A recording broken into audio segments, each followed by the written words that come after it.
This is the Black Dog Woof Woof production. You drive out east of the centre of Kyiv, you cross the mighty river Dnipro, and you head towards Brovary. On the edge of town there's a crash barrier. And what's happened is, pretty certainly, late at night, when everybody was panicking during a Russian army artillery barrage, a bus smashes into a concrete block, and then a great car smashes into the bus. It looks like something crazy from a Mad Max scene. Beyond that, you drive straight. And then you hear the sounds of the war. Artillery crumps, the kind of stuff I read about when I did A-level English and studied the poems of Wilfred Owen. The monstrous anger of the guns. Beyond that is the front line where the Russian army has come down from the east, from Russia, to try and smash the Ukrainian capital of Kyiv to smithereens. And the good news is they've failed, and now they're going backwards. I've been down this road 3 times. The first time, you could see a fear scribbled on people's faces. It was noisy, big bangs, not far away, but too close for comfort. Second time, the artillery barrages sounded more distant, but nevertheless, it was frightening. The third time, just the other day, it was all quiet on the Eastern Front. I believe that Vladimir Putin has made a great mistake in launching this war. And the reason he made this mistake is that there's nobody left in Russia who has the courage to say to him, this is wrong, either to his face or through journalism. And that's kind of ironic, because of what happens to journalists on his watch. Let's take probably the bravest of them all, Anna Politkovskaya. She was a hero of our time. And she reported the war in Chechnya when hardly anybody else dared to do so. She was extraordinarily brave. And the story of what happened to her is in part the explanation as to why Vladimir Putin's war has gone so catastrophically wrong for him. I first met Anna in London. I interviewed her. Her English was poor, my Russian was rubbish, and through a translator, we didn't really hit it off. She came across as a little stiff and severe. And it was only later, when I watched a TV documentary about her, that it was obvious that she had a beautiful sense of humour. She was really, really funny. And there were moments that she would weep with laughter. And she was obviously a massively appealing human being with a real contempt for Vladimir Putin. She used to call him that strutting Chekist. Chekist, by the way, is Russian slang for the secret police back in Lenin's day. And when you hear her talk about this strutting Chekist, you can feel her contempt through her voice. So Anna had a wonderful sense of humour, a wonderful sense of the absurd, and a critical eye on the Kremlin. But when I met her, I got the public Anna. And there was something hard and steely about that side of her. Lana Estemirova, then still a girl, knows Anna as a friend of her mum's, Natasha. And both Lana's mum, Natasha, and Anna reported on the Russian army's human rights abuses in Chechnya. The two of them are extraordinarily brave. Lana calls Anna Anya. They're not blood relatives, but Anya's family. It's September 2004 and the first day of the school term. Across Russia, all the kids have got new kit. The girls wear ribbons in their hair. Then Islamist terrorists from Chechnya invade a school in Beslan, to the far south of Moscow, and Russian forces send in troops and tanks. A standoff begins. Anna Politkovskaya, the Chechens trust her, flies to the crisis zone, hoping that she can negotiate a peaceful end to the siege. But the peacemaker never gets there. So during the terror attack in Beslan, when kids were taken hostages, she thought that she could be useful, and she just caught the first plane to Beslan. But on the plane she had some tea, which landed her in a hospital, and she almost died. A very familiar and sinister story. She survived, but her health was never the same after that. Someone didn't want her to go to Beslan, someone didn't want her to be present there and to negotiate. Anna later writes about what happens in hospital. The nurse tells me that when they brought me in, I was almost hopeless. Then the nurse whispers, "My dear, they tried to poison you. All the tests have been destroyed on orders from on high." That's what the doctors say. Anna sees on the TV news that Putin has not negotiated, but sent in tanks to the siege. 300 people are killed, half of them children.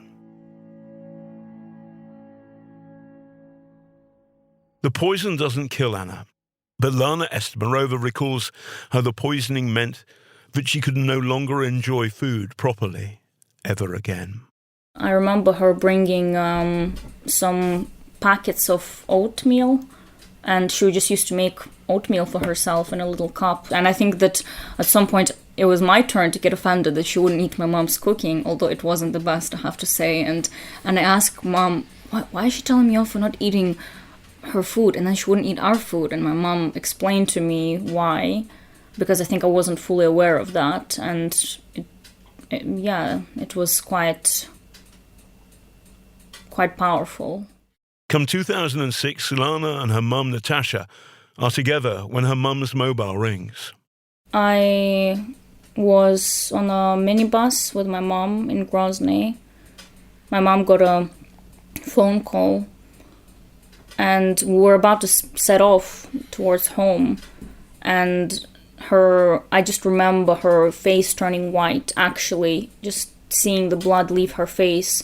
And she just said, "Anya's been killed in Moscow." And we just kind of almost fell out of that bus. She said, "Just stop it, don't drive off." And we just got off, and I was really scared that she would cry, because for me, just the scariest sight in the world was my mom crying, because I've only seen it maybe once. But she didn't cry. She actually, I think, really composed herself in front of me. And we just walked home for about maybe 3-4 miles, just in silence. I mean, I'm lying. Maybe there wasn't silence. Probably she was getting phone call after phone call after phone call. But I think in my head, there was just this complete silence. That's what I remember. And she left, I think, the next day to Moscow, to the funeral. I stayed behind. And it was a very, very grim moment. Anna was gunned down by a lone assassin as she stepped out of the lift in her apartment block in Moscow. The date? October the 7th, which just so happens to be Vladimir Putin's birthday. The man who pulled the trigger was convicted, but who ordered the hit? We don't know. Afterwards, Putin said that Anna was a woman whose influence was, quotes, extremely insignificant, end quotes. The truth was that she was extremely significant because she was very dangerous to his hold on power. No one else dared ask the questions she did, and then her voice fell silent. There is, of course, no proof that Vladimir Putin ordered the assassination of Anna Politkovskaya. Here's Lana talking about the time when she's 15, when her mum, who's been exposing Russian army officers murdering people in Chechnya, vanishes. I was sleeping in my bed when she was kidnapped, and I didn't hear anything because our windows were facing the other way. And it was obviously the worst day of my life, not knowing where she was, and both of her phones were off. And then in the evening, I learned that she was killed from this woman who kind of broke the news by crying into the phone and then realizing that I didn't know. Oh my God. Yeah, it was horrible. Vladimir Putin didn't kill Lana's mother directly. The charge against him is that he's created a system where his critics die and everyone else knows it's best to look the other way. You can make the argument that the critics well understood the risks they were taking. But then there are, if you like, the wholly innocent people who just got in the way. I met some of them, or rather, I met some of what was left of them in a field in eastern Ukraine in 2014. The passengers and crew of MH17, all 298 of them, 10 of them British. The Malaysian airline Boeing had been shot down by a Russian Buk missile. The Kremlin denied this. I doorstep Vladimir Putin about MH17. You can tell from the way my voice goes all high-pitched. I'm scared. I'd like to ask you a question about the war. I'm sorry, sir, the killings in the Ukraine. Thousands are dead. Thousands are dead. Ukrainians, Russians, Malaysians, British, Dutch. So, sir, do you regret the killings in the Ukraine? The man playing translator is Putin's PR man, Dmitry Peskov. I will answer you. В чем заключается трагедия, которая там происходит сейчас? What's the essence of the tragedy that is going on there? Я считаю, что главная причина в том, что сегодняшние киевские власти не хотят вести политического, содержательного диалога с востоком своей страны. In my understanding, the reason is that the current government in Ukraine does not want to conduct political negotiations with eastern regions of the country. Putin starts by saying that Ukraine does not want to have meaningful political dialogue. Then he gives me a long, wordy answer that sidesteps the issue. And then a wall of Kremlin muscle cuts me off. I've met and challenged Donald Trump about his links with the American mob, and Putin is far smarter. He's also more deadly. There is, of course, no proof that Vladimir Putin ordered the assassination of Natasha Estemirova. What does Lana make of the serial killings of Putin's critics? Not just the assassinations of the woman she called her aunt and that of her own mother, but all of them. Putin is responsible for everything. Every kind of high-profile murder that happened over the past, ever since he came to power, whether directly or indirectly he was involved in it. You know, I don't like to deliberate and, think whether he was in a war room when it happened. But the system that he built, that kind of flourished there with his blessing, the system of terror, where no one is supposed to speak their mind and they severely get punished for doing so, it's all he's doing. You can make the argument too, that if people die mystery deaths in Russia, who cares? But what if people in London start to die? You're listening to Taking on Putin Episode 3, One Lump or Two.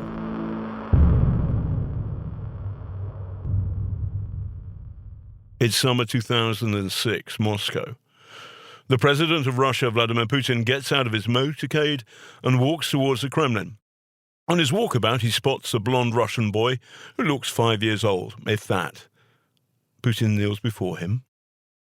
Putin lifts up the boy's shirt and kisses him on the stomach. You can watch the video on YouTube. Just search for Putin kisses a boy on stomach. I ask a Russian woman for her reaction. I was shocked. Let me ask you this. Is it a Russian thing? Do Russians do that? No way. No way. So the idea of kneeling before a little boy, lifting up his shirt and kissing his stomach is that feels totally wrong. It's totally wrong. It's not in Russian culture. Absolutely. I would say Russian even more cold. Okay, after maybe one bottle of vodka, they became more hot and friendly, but not like this. No, yeah, I've never seen it in Russia. No, exactly. The name of my Russian friend? Marina Litvinenko. Her husband is Alexander Sasha Litvinenko. He's a former colonel in the KGB who's defected to MI6, and the British Secret Service have spirited Marina out too. So by summer 2006, they're both living in North London. Sasha Litvinenko is, in Putin's eyes, a traitor to the KGB, to the fatherland, to everything the master of the Kremlin holds dear.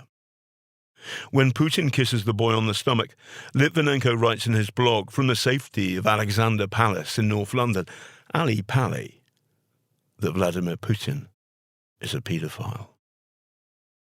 But if you dare to say that about Vladimir Putin, nowhere's safe. For the record, the kissing of the boy on the stomach is creepy, very. but there is no serious evidence that Putin is a paedophile. He's had a series of affairs with women, and he's the father of multiple children. No one knows for sure just how many, just like no one knows for sure just how many the British Prime Minister, Boris Johnson, has. We shall be looking into Vladimir Putin's love life down the track. That November, Litvinenko drinks tea with two Russians in the Millennium Hotel in Mayfair. It's a case of one lump or two. He comes home to Ali Pali, and then, a few hours later... He's just suddenly saying, I feel sick.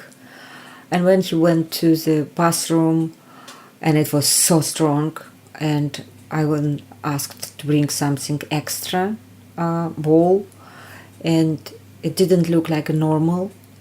For him, immediately, he said it looked like a chemical poison. I said, who might do this to you? Why? I couldn't believe. So he goes to the local hospital? No, we didn't, because we called for ambulance, and when they came and they checked Sasha and said, oh, it looks like season flu. Maybe it's not a good idea to take him to hospital, because it's everybody has this problem. Keep him at home, give him more water, it would be fine. And they left. And next day, it was already 3rd of November. It became even worse because it starts to be diarrhea. It was blood. It was still vomiting. It was blood. Did the doctors know what they were dealing with? No, nothing. No, at all. And when Sasha first asked them, maybe, would you check me for poisoning? They look at him as a crazy man. I remember I went to see him and he said, Marina, they don't trust us. Litvinenko's doctors are baffled. His hair is falling out, his skin is blistered, his white blood count is very low. But he's determined to help the police nail his killers. Sasha was able to give statement to police, what became extremely important. And it was unbelievable when Sasha died, his evidence, his statement helped to investigate his murder. This was unique. Like he helped to investigate his own murder. It's like a corpse talking. Yeah. But he tried. It was difficult for him to talk, and I remember how police people taking statement from him. Just they'd been tired, and they saw how he was tired. But Sasha was determined to say everything what he knew, to point all places, all meetings, everything. Sasha Litvinenko dies in agony. As he lays dying, Litvinenko issues a statement. It's his last testament. You may succeed in silencing one man, but the howl of protest from around the world will reverberate, Mr. Putin, in your ears for the rest of your life.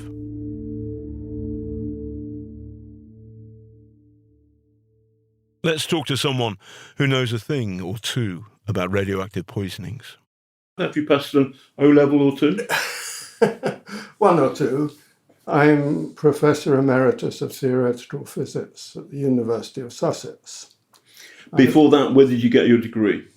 I got my first degree at Oxford. They give them away. I have a doctorate from California, from Caltech. In theoretical physics? Theoretical physics. And my supervisor was Murray Gell-Mann, who won the Nobel Prize and invented quarks, or at least the word. Right. You know your stuff. Professor Norman Dombey was an expert witness for Marina Litvinenko at the public inquiry into his poisoning. I want to take us back to the start of November 2006. Right. And there is this man who is a British citizen, but was Russian, was a KGB officer, had been a KGB officer. His name is Alexander Litvinenko, and there's something wrong with him, and the doctors can't work out what it is. They tested him for radiation. They used a Geiger counter, didn't they? Yes. And what happened? Nothing. So what went wrong? What were they missing? So the doctors, Litvinenko's hair is falling out, Yeah.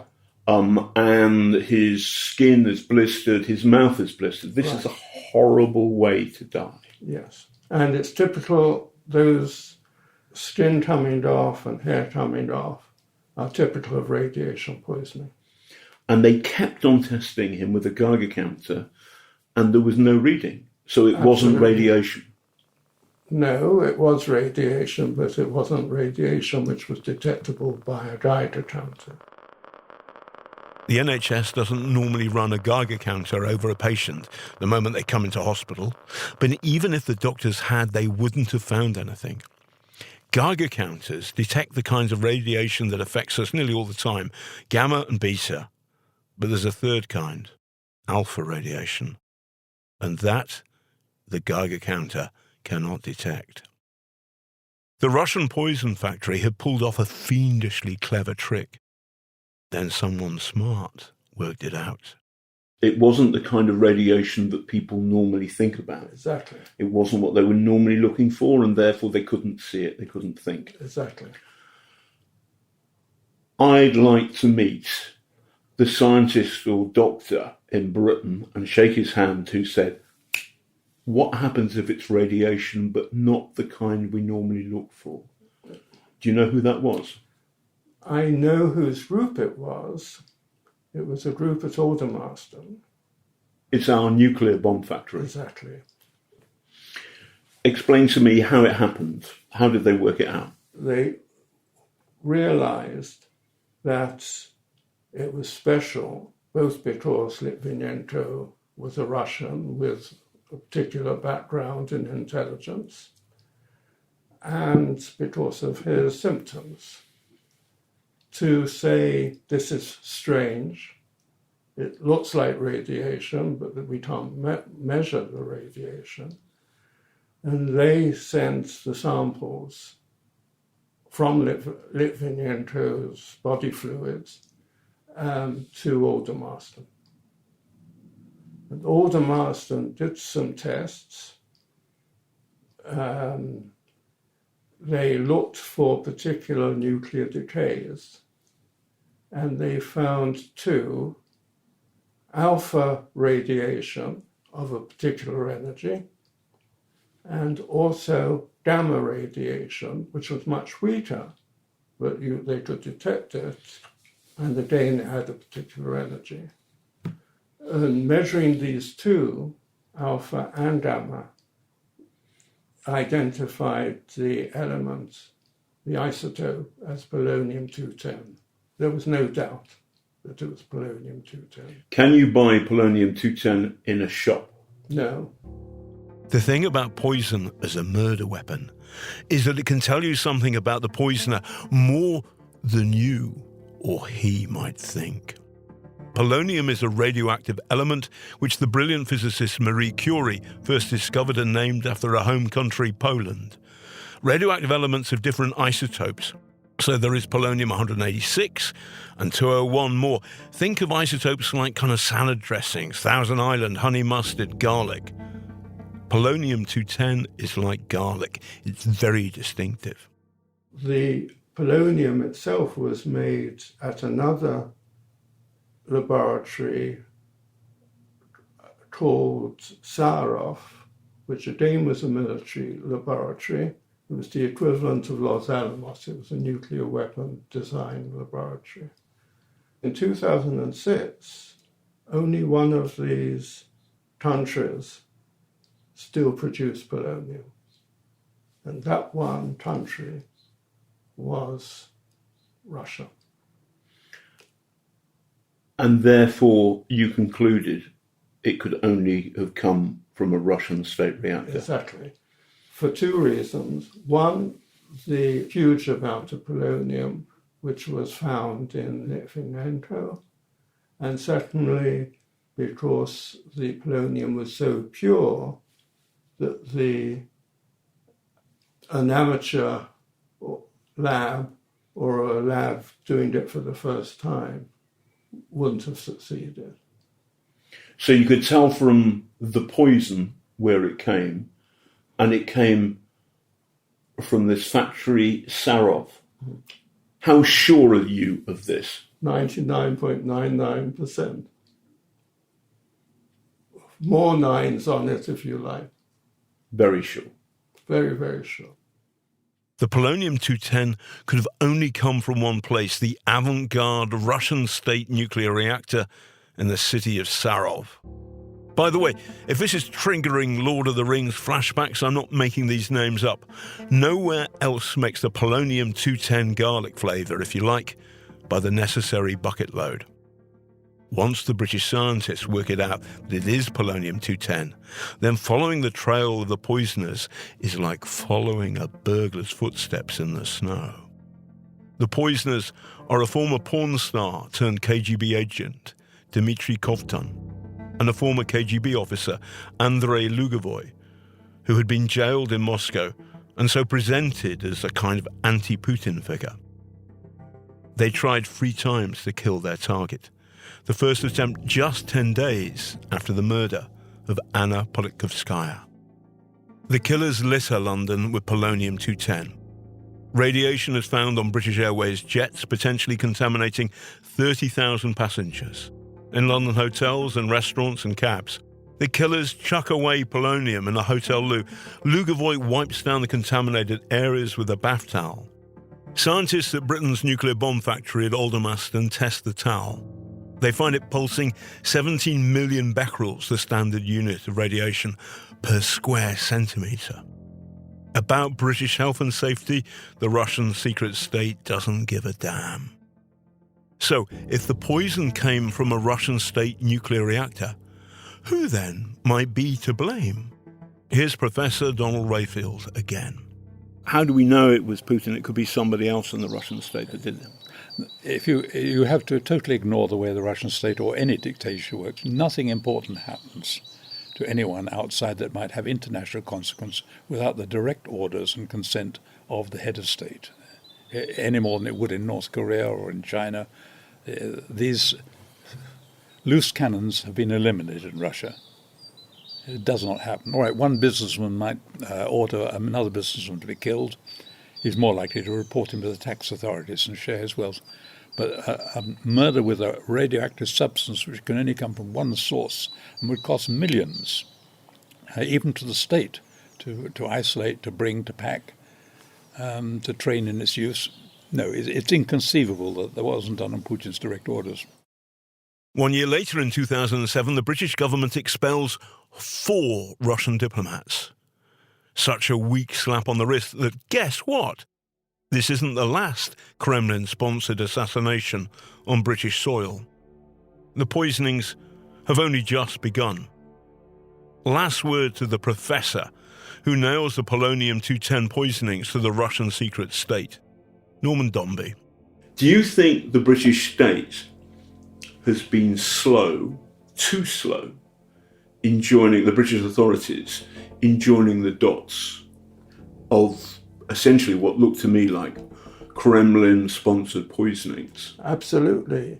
There were too many Russian millionaires spending money in London. Don't think it was anything else. In early April 2022, people here in Ukraine are worried that the Russian army might be using chemical weapons. The evidence is not clear. But consider this. Back in the day, when Vladimir Putin was a boy, in his grim block of flats in Leningrad, he tells the story in his ghosted autobiography, First Person, how he used to go rat hunting with a stick. Once a rat corner turned on him and he fled.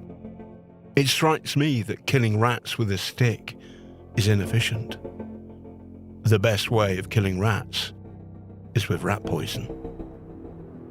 If you haven't got it that Vladimir Putin has a thing about poisoning his enemies, you haven't been paying attention. Vladimir Putin denies any wrongdoing. the Russian state denies allegations of political murder, denies that its agents poisoned Alexander Litvinenko, denies any wrongdoing. The Kremlin denies the allegation that Vladimir Putin was a paedophile. You've been listening to Taking on Putin, Episode 3, One Lump or Two. Coming up next time, Russia's greatest love machine. Here's a taster. Natalia, you've been sex-shamed by the Russian secret state, almost certainly on the orders of Vladimir Putin. Can you tell me about Vladimir Putin's love life? Oh, I'd love to. We investigate what right to privacy people have if they stand up to Vladimir Putin. What happens to people if they start digging into Vladimir Putin's love life? And why a woman who's never been married to Vladimir Putin is one of the richest people in Russia. So, listen out for Taking on Putin Episode 4, Russia's Greatest Love Machine.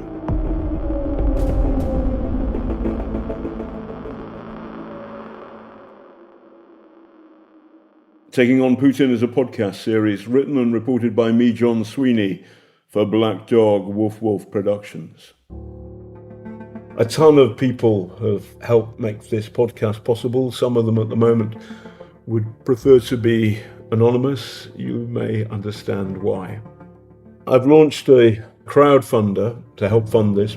There are lots of costs, lawyers, checking things out, making sure that it gets to all the right platforms, making sure that the people that I'm working with and I am safe from legal and other threats. I'm not going to spell them out, but use your imagination. So if you can help me tell this story, please help me crowdfund it. In your search engine, dial in crowdfunder Taking on Putin with me, John Sweeney. Thank you for listening, and thank you for coming along for the ride. Take care, and love from Kiev.